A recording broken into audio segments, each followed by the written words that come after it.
Yes!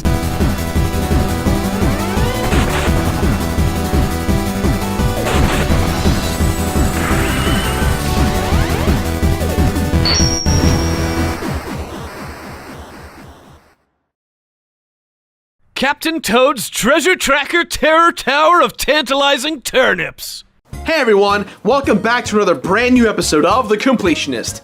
You know, Nintendo has had a pretty solid year with Hyrule Warriors, Mario Kart 8, Bayonetta 1 and 2, Pokemon ORAS, and Super Smash Bros. Wii U and 3DS. It's a good time to have a Nintendo console. Yet there's one new title that I feel may go unnoticed this holiday season.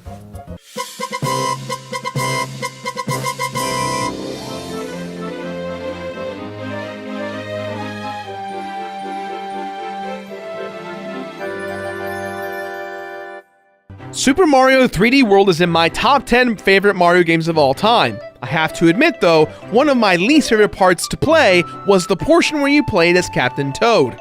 Toad can't jump or attack in this game mode, and you control the map view with the gamepad. It was fun, but one of my biggest fears was that this would get boring really quickly. But Captain Toad's Treasure Tracker comes along, and my feeling of boredom from 3D World's Toad stages are starting to waver. But Batman, won't this game just be the exact same as those levels from 3D World? You're gonna get bored, aren't you? I can feel you starting to fall asleep. I don't know. There's something about Captain Toad's Treasure Tracker that seems new and refreshing. Let's get ready for adventure! Ready for adventure!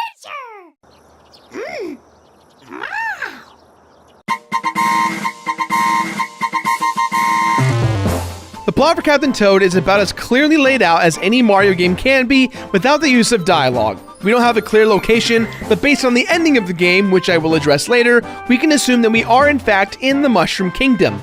It is important to know that the MSRP for Captain Toad is a little bit lower because the game is not very long or as in-depth as traditional first-party Nintendo games. It's currently marked at $39.99. With that said, our story involves Captain Toad and Toadette trying to collect stars. When they collect their first star, Toadette gets kidnapped by Wingo, which is this bird that has a star-based necklace. Technically, Wingo doesn't really kidnap Toadette, so much as Wingo just takes the star that they found, and then Toadette jumps onto the star and refuses to let go. Man, Toadette's got some kung fu grip there. So our adventure begins. We must rescue Toadette and get that star.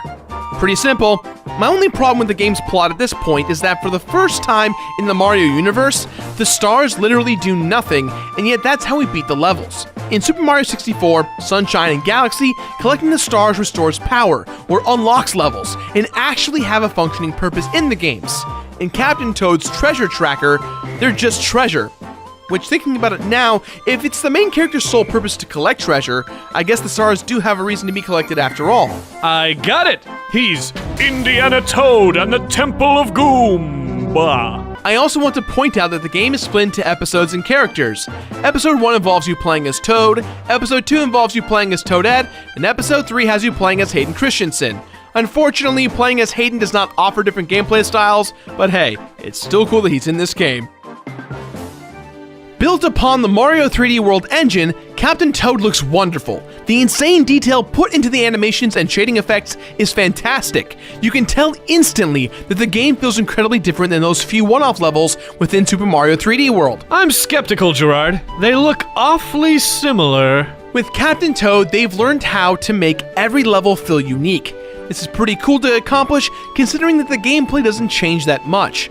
The camera control, which is really fluid and easy to use, gets a little tedious at times, especially with levels where you're running from several enemies or boss fights. And surprisingly, even with the levels that are bigger than the average square levels, the limitations are overcome.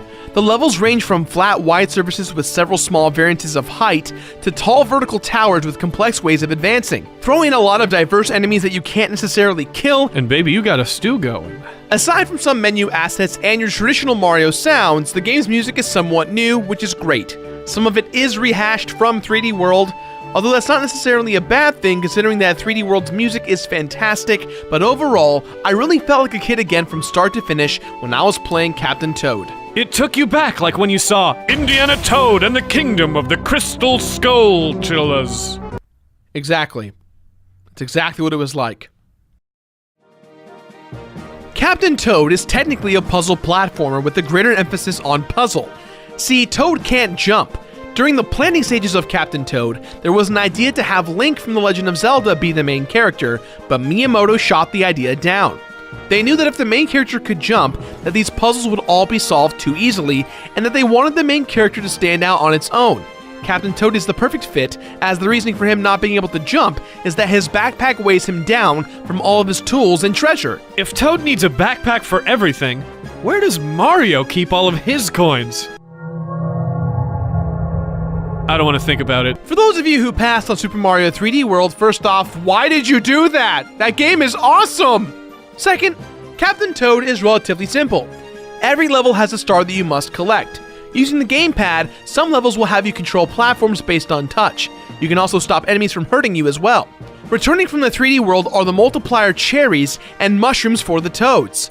Toad and Toadette have the ability to take 2 hits, with the mushrooms being their own way to power back up. So if Toad and Toadette eat a mushroom, is that like cannibalism? That's actually a good question. I have no idea. They're monsters! With Toad and Toadette not being able to jump, you do have a few options. Picking up turnips and throwing them a la Mario 2.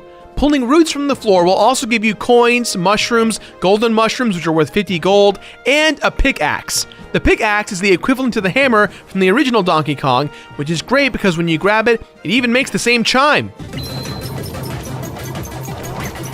Each level has 2 secondary objectives to complete on top of getting the star.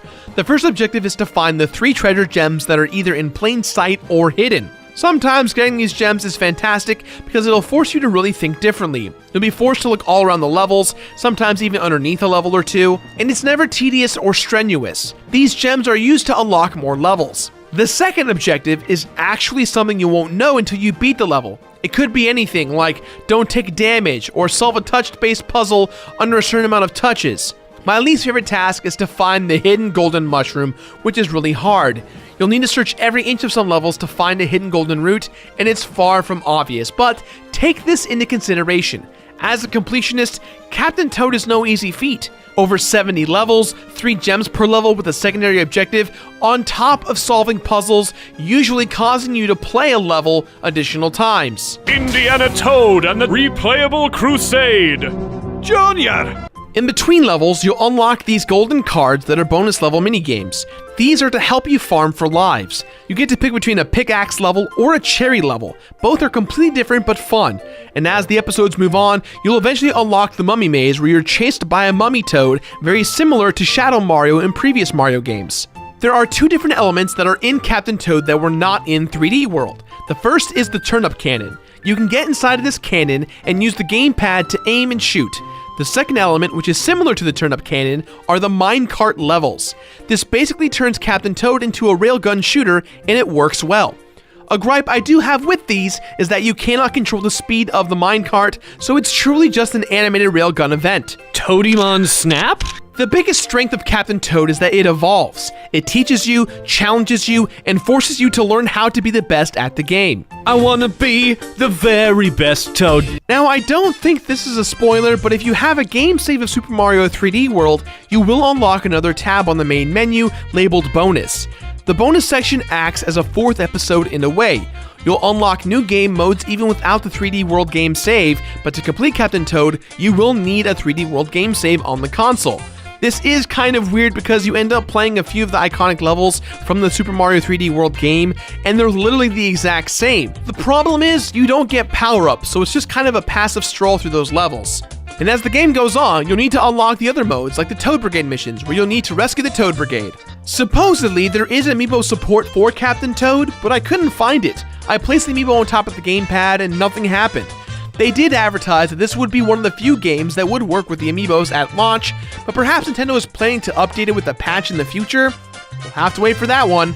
Don't worry, Board. I know we said Captain Toad would have amiibo support, but they'll all forget.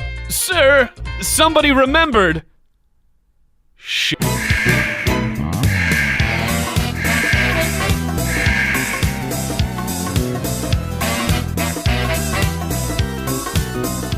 The endings are quite predictable for a Mario game, even though it's not really a Mario game. The last levels for all 3 episodes will have you battling your way up to a top of a tower, avoiding Wingo's wind attacks from pushing you off. When you get to the top, you'll have to fight Wingo by grabbing the large turnips and throwing them at him. Indiana Toad and the Raiders of the Lost Lark. I don't get it. A lark is a small bird. Oh! After Wingo's defeat, the day is saved, and we get to enjoy a lovely scenic car drive home.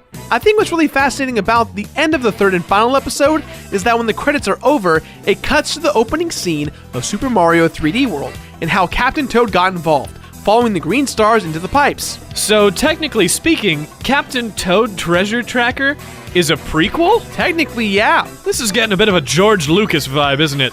Soon Toad will be pulling walkie-talkies out of the ground.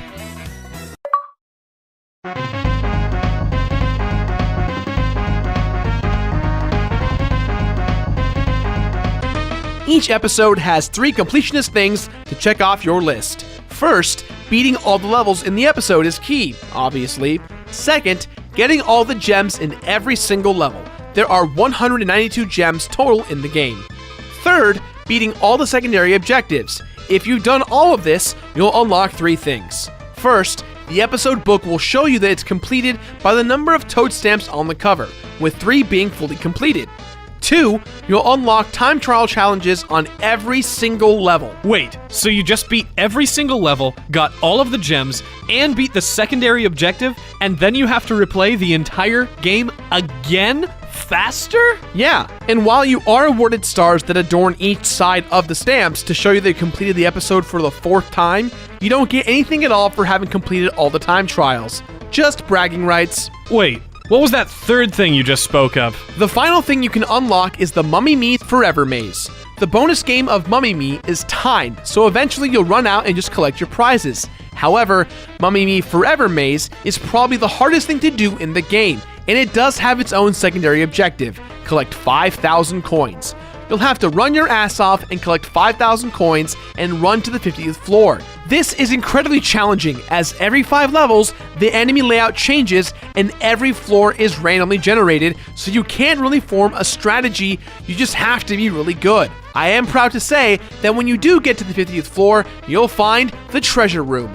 In the treasure room, the Toad Brigade is dancing and celebrating with you. Dang! Even Toad is getting his groove on. There's a plant formation that spells thank you, and on the pedestal awaits the golden crown. Collecting this crown will permanently equip Toad and Toadette with the crown while you play the game. You will also unlock the last few pages of the bonus chapter, which are all just bonus games you'd want to play, unlimited, to let you farm lives. All in all, for the completion bonus, it feels so rewarding to overcome the challenge of the 50th floor. That was so awesome. But I am incredibly disappointed with the lack of reward from beating all the time challenges, as a majority of those were super difficult, and it led to many hours of frustration in crafting complex battle strategies for certain levels.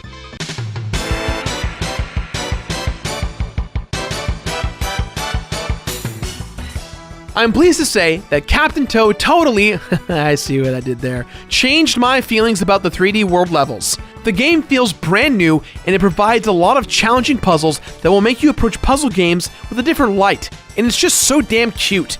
The biggest problem, like with the 3D World levels, is that the camera is not always your friend, and that for casual players, the game is pretty short. But for you completionists out there, it's worth that $40 price tag, as when you beat the game, you'll feel accomplished and satisfied. As long as you're okay without any sort of real tangible reward. Trust me when I say this. Captain Toad's Treasure Tracker is a pleasant and welcoming surprise this holiday season. And if you got friends, playing this one as one big team puzzle game is tons of fun.